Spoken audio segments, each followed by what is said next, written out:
कि घर आराम से और जल्दी जा पाऊंगा। रघु चंदू को अपने घर के बाहर ही रोककर उससे कहता है, देखो चंदू भाई, मैं तुम पर भरोसा करके तुम्हें अपने घर ले आया हूं, लेकिन तुम पहले मुझे ये वादा करो कि तुम मेरे घर के अंदर जो भी देखोगे उसको कहीं नहीं बताओगे और चुपचाप अपने मन में ही उन बातों को छिपा लेना। चंदू रघु की ऐसी बातें सुनकर सोच में पड़ जाता है।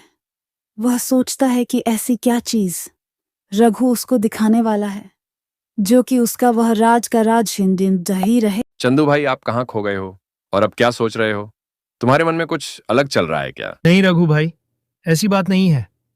अच्छा ठीक है, मैं तुम्हारे घर में जो भी देखूंगा और जो तुम दिखाओगे मैं वादा करता हूं वह किसी को कहीं नहीं बताऊंगा। रघु चंदू को अपने घर के अंदर ले आया है, लेकिन चंदू जब उसके घर को अंदर से देखा है तो वह सोच में पड़ जाता है कि आखिर यह रघु ऐसा क्या करता है जो इसका घर बाहर से तो किसानों जैसा है और अंदर से जमींदारों की तरह लग रहा है।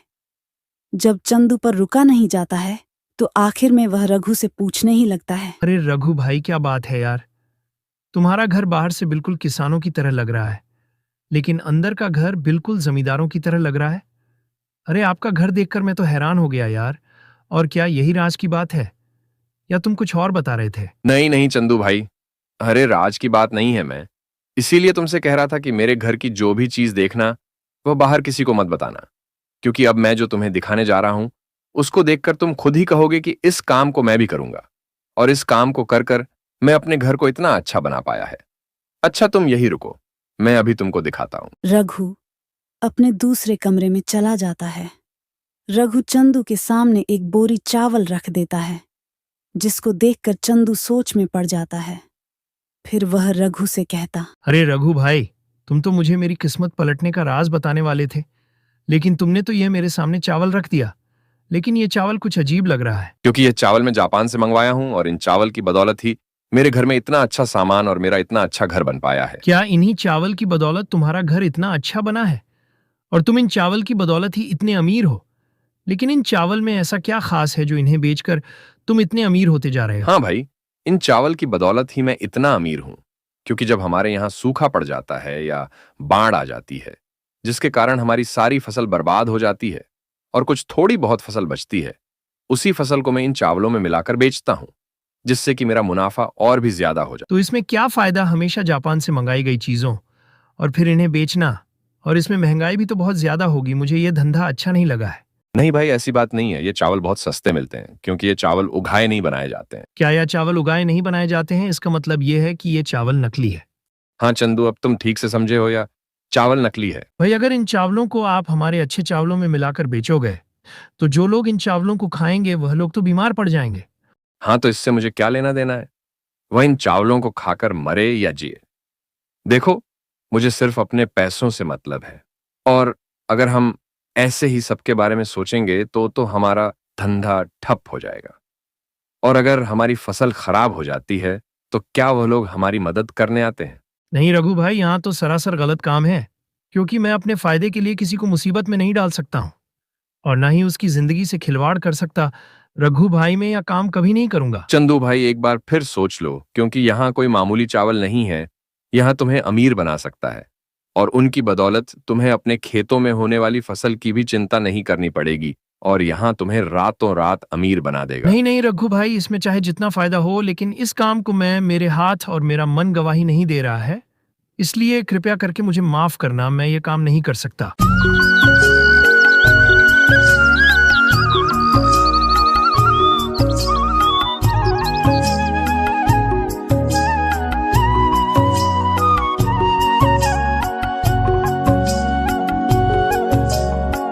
ठीक है चंदू भाई, अगर आप यहाँ काम नहीं करना चाहते हैं तो मैं आपसे जबरदस्ती नहीं करवा रहा हूँ। चंदू वहां से चला आता है। चंदू की समस्या और भी ज्यादा बढ़ जाती है, इसीलिए वह एक पेड़ के नीचे बैठ जाता है और अपने आप से कहता है, मैंने सोचा था कि रघु भाई कोई अच्छा सा रास्ता दिखाएंगे जिससे मेरी सारी परेशानियां दूर हो जाएंगी। वह तो मुझे बहुत गलत रास्ता दिखाया। मैं चाहे किसी भी हालत में हो जाऊं, लेकिन कभी भी किसी का बुरा नहीं सोचूंगा। बेशक आज मेरी किस्मत मेरा साथ नहीं दे रही है, शायद मेरे अच्छे कर्मों की वजह से कभी मेरी किस्मत मेरा साथ दे जाए। चंदू उदास होकर एक पेड़ के नीचे बैठा होता है तभी वहां साधु बाबा आते हैं। अरे बेटा, तुम यहाँ ऐसे क्यों बैठे हो?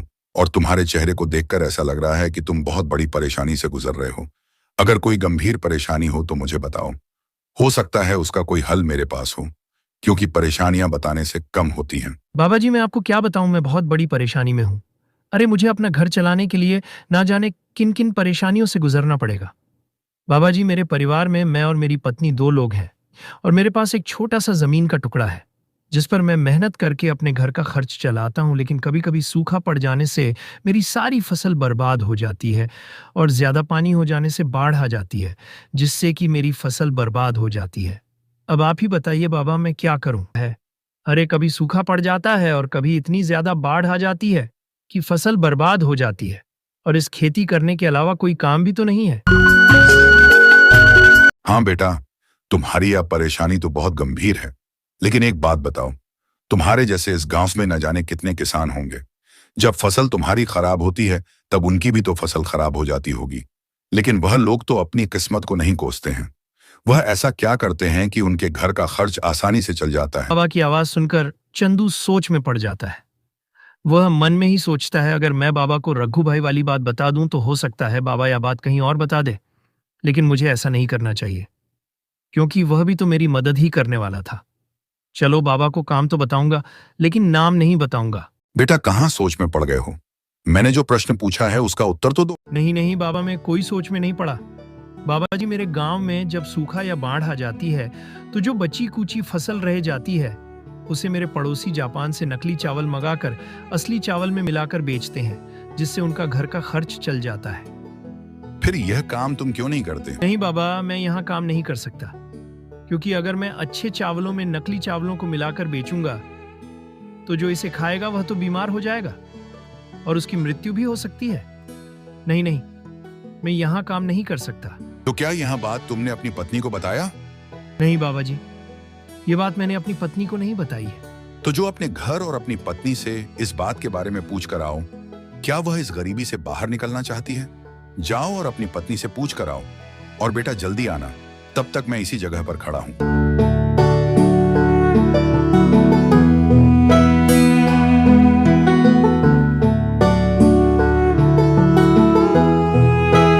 फिर चंदू अपने घर चला जाता है। फिर वह अपने घर में अपनी पत्नी से वही सारी बात पूछता जो बाबा जी ने पूछने को कहा था। क्या बात है जी, आज बहुत देर हो गई है, क्या कोई बात हुई है क्या? निशा, तुम्हारे खेत से आने के बाद एक बहुत बड़ी घटना घट गई है।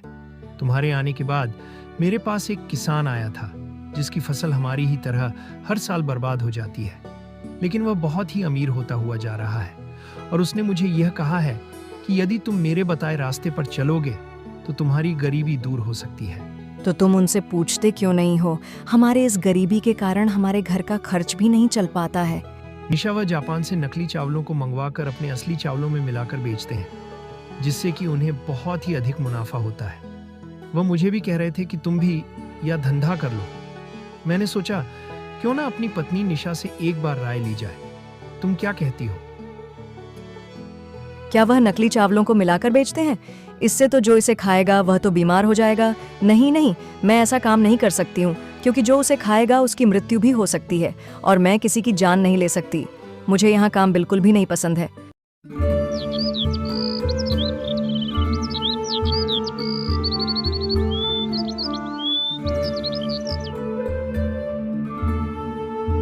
निशा, मुझे यह सुनकर बहुत ही खुशी हुई है। तुम भी मेरी ही तरह सोचती हो और ईमानदारी की रोटी खाना चाहती हो।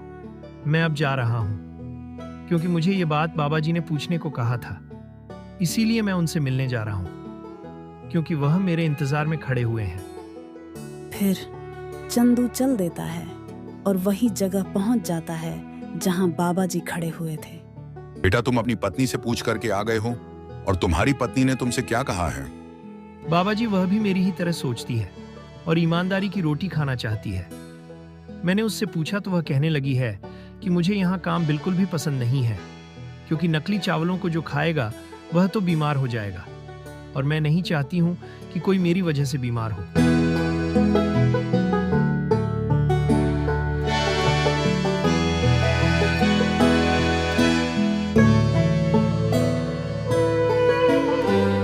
बेटा, मैं तुम्हारी और तुम्हारी पत्नी की बातें सुनकर बहुत ही खुश हुआ। मैं तुम्हें कुछ देना चाहता हूं। मैं तुम्हें ऐसा बीज दूंगा जो कि तुम उससे जो फसल चाहोगे वही उगा पाओगे, और यह कम ही दिनों में तैयार हो जाती है और कम लागत पानी लेती है। फिर बाबा जी चंदू को वह बीज दे देते हैं।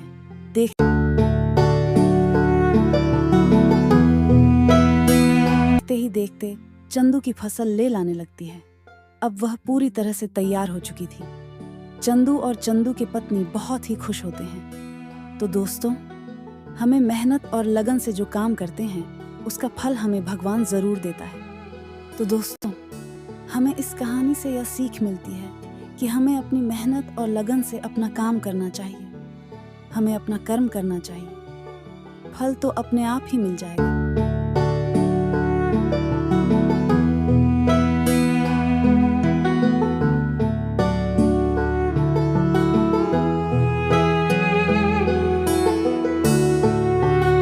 तो दोस्तों, कैसी लगी यह कहानी शिवम भाई टून टीवी में? आपका स्वागत है।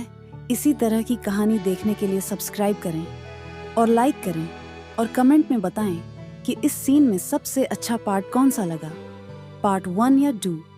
तो फिर हम मिलते हैं किसी दूसरी कहानी में। तब तक के लिए bye bye, Ram Ram my YouTube family.